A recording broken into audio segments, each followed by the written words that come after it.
me mihi konu kia koe e moria tērā koe mōrena. Ia, ai, pono ana, mōrena, kia ora, e mihi atu ana ki tātou katoa e so, kia ora rā. Tērā koe, te tino pūtake mō ngā huiunga e hoa? Te tuatahi e pono ana ko te ingo o te roadshow, me te ingo o te rōpura ko te Waipuna Ārangi.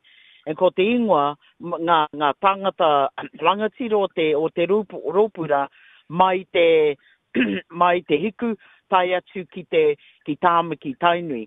Nā ko tēnā te Entity A, menei te pake, te Entity A.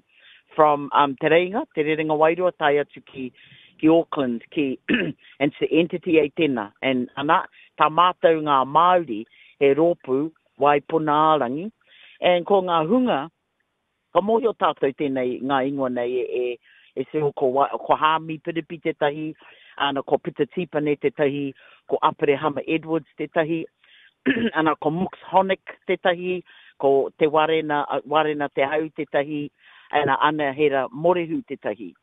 E me Tukurorangi Morgan. So, so we've got 7 ne ngā governors mō te rōpura, mai te Rerenga Wairua tai atu ki tāmaki tainui.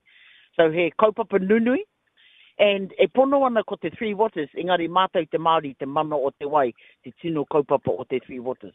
Aha ko te freshwater, te stormwater, aharaini ko te wai, te mana o te wai, and so ko te mana o te wai, te tino whakaaro, kai roto i te kōrero, kai roto i ngā whakaaro o tātou. So yeah, no, he mea nui tēnei e Cyril, and ka tīmata te hui tuatahi i okorihi marae i kai koe, hara mai te pai, pai ngā pātai ka puta mai, pai ngā kōrero, ka mutu, ka tua Quinton. Oh well, he success already, tātou mā. Ko te mea nui ko taimai ngā Māori ki te kōrero ki ngā Māori. He hara ko taimai ngā Pākehā ki te kōrero ki ngā Māori. So mai iti kāna tēnā. Ai, ahu rere ki te whakaro e patake te ao Māori ki te whakaro taui mā. E mararau ki ngā kōrero i patamai e rātu e pā ana ki tēnei rōpu hou. Me te rōpu tāwhitu tiaki te wai ara ko ngā kaunihira tērā. Me te tino take nui me whakakore i a rātu roto te rōpu nei. Me pēhe nohi. Tikanga mo tēnei roadshow me haere ki ngā marae. E hara te one hit wonder hui noiho. Kua tīmata te haerenga, kia noho tahi kia āta whakarongo ki ngā kōrero, and kia mohi atu kia tātou koenei te kōrero tā mātou. And then me āta whakaaro, āta whakarongo, and then we'll know how wa tātou plans kei moi a tātou. Me te mea no, me noho tata ki wa tātou councils, tā tātou Whangarei District, Northern Regional Council, Kaipara, and so on and so on. So, tēnei rōpu me mahi tahi, tata ki ngā councils, me te mea no te Water Services Entity, Cyril, so tini ngā mahi kei moi a tātou.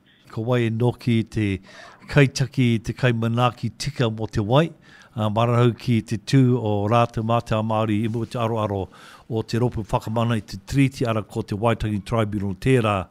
Kira rātou, kira hoki te koro te kauranatanga, the water belongs to no one, however, they have governorship over the water. He take anō tēnei e te whananga? You know, I rongo mātou i te atanei, kei te whānau, kei te hapū, kei ngā hunga kāinga, ka mōhio, kei he te wai,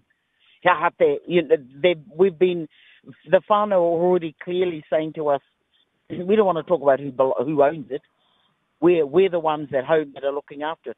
Mōhi ana mātou kei he ngā puna wai o te kāinga, kore te pāke mōhi ana mātou. Te motu katoa pēnā te kōrero, a pōpō ka mohi au tai atu ki te au pauri, e na tino mohi anau ka tūtetahi ka mea mai, e meno, kai a mātou te tinganga, kai a mātou te data, so e mena hiena koe ki te nohotai, ki te mahitahi, mahi te kāna tēnā. So kai te whānau, kai te hapū, iwi, whatever, hea ngā shapes o wa tātou whanaunga, that kai a mātou te tinganga, kai a mātou te mātauranga. Ko te tino kōrero ka te koro o te hau kāinga. Ai, E ni kite koe tēnā I tērā wiki waitangi te freshwater hui. Ai. I think rua raupe ai I reira and boy, hara mai te kōrero a tāhua. And ka kite tātou katoa, oh well, e whakaia nā tā te Māori, mahitahi ki te Māori, ki ngā iwi, ki ngā apu, me mahitahi tātou. I hihia na tātou ki te mahitahi. Ai, me whakahoki e te mana ki te hapu me te whānau rātu e te whanonga. E hara tēnei he take hou. Ro te wai tatiri te Māori I titoro ki a rātu, pere no ki ngā kaunihira, e kina rātu ko rātu ko ngā kaitaki o te wai o te taongara ingari. Ko te nunga o te wai ngā awa, ko paena katoa I aine nā, me whakaruhia te Māori me whakahoki ake te mana ki a tātu aro ki te Māori ko tātu hoki ngā kaimanaki tēnei take nui rau atu. Ai. So, you know, te mea no taku titiro, me tango, mātou, me tango, me kei a mātou you know, te hiehia. We were not waiting for permission. Ko tēnei te wā. He wā no tēnei, so that's what I see. You know, ka ki te tātou I ngā councils, wa tātou whanaunga kei reira iaia nei. You know, tini ngā whanaunga kei reira e mahi ana mō mātou, mō tātou. So he wā no tēnei, pai ki au nei, you know, Far North District Council, first ever, majority Māori. Mai te kāna tēnā mea ki au nei so ngā tohu pai tēnā. Ai, tika marika e te tūhine. Yeah, well, thank you for your time, and I know this is a really important take for our whānau. Those who live particularly away from the areas that are controlled by the councils. You look at, there's certain areas in the space of the waters has been controlled by the councils, but there's many places that don't access water from the councils that still maintain our kaitiakitanga of our punawai. And knowing that those puna will be safe, I know the council was in a regime of wanting to find out exactly where those puna were. And our people have been reluctant to actually give over that information with the fear that in actual fact, you know, they will end up controlling those water that are still maintained by our hapu and our whānau. No, we should be wary, and we should decide whether we let them know any of that stuff. And I think you know, the reform it's still a little bit bumpy, of course, but I think it's certainly an opportunity. That's why I'm fully inside it, backing it from an Opodi perspective as well as a Whangaroa perspective. And the group that's coming through, and this is an opportunity for us to listen to the kōrero. So also, it's very exciting.